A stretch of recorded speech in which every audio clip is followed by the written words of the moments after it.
আসসালামু আলাইকুম রহমতুল্লাহ ওবরাকাতুহু। সম্মানিত দিনী ভাই বোনেরা, আপনারা সকলে কেমন আছেন? আলহামদুলিল্লাহ, আল্লাহর রহমতে আপনাদের দোয়ায় আমি ভালো আছি। এক ভাই আমাকে জিজ্ঞাসা করছে, হুজুর, হিন্দুদের দুর্গা পূজায় যেতে পারবে কিনা মুসলিমরা, এবং হিন্দুদের পূজায় শুভেচ্ছা জানানো যাবে কিনা, এ ব্যাপারে আমার থেকে জিজ্ঞাসা করছে। ভাইকে সুন্দর প্রশ্ন করার জন্য অনেক অনেক ধন্যবাদ। হিন্দুদের কোনো অনুষ্ঠানে মুসলমানরা যাইতে পারবে না, এটা ইমানের দাবি।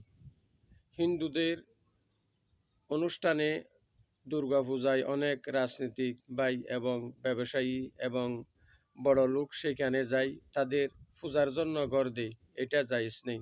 কারণ আল্লাহ তাআলা বলেন, বিসমিল্লাহির রহমানির রহিম, তাআওয়ানু আলাল বিররি ওয়াত তাকওয়া, কল্যাণের কাজে সহযোগিতা করো এবং মন্দ কাজে সহযোগিতা করো না, এবং তোমরা যাইও না, কারণ সেইখানে শিরক হয়। আল্লাহ তাআলা শিরকের ব্যাপারে বলেন, বিসমিল্লাহির রহমানির রহিম, মান ইউশরিক বিল্লাহি ফাকাদ হাররামাল্লাহু আলাইহিমুল জান্নাহ ওয়া মাওয়াহুন নার। হাদিস শরীফে এসেছে, রাসূল সাল্লাল্লাহু আলাইহি ওয়াসাল্লাম বলেন, মান তাশাব্বাহা বিকৌমি ফাহুয়া মিনহুম, যে কারো সাথে সাদৃশ্য গ্রহণ করবে সে তার দলভুক্ত হয়ে যায়। নাউযুবিল্লাহি মিন যালিক। আরেক হাদিসে রাসূল সাল্লাল্লাহু আলাইহি ওয়াসাল্লাম বলেন, তোমরা ও মুসলিমদের কোনো উৎসবে তোমরা যাইও না, কারণ সেখানে লানত বর্ষিত হয়।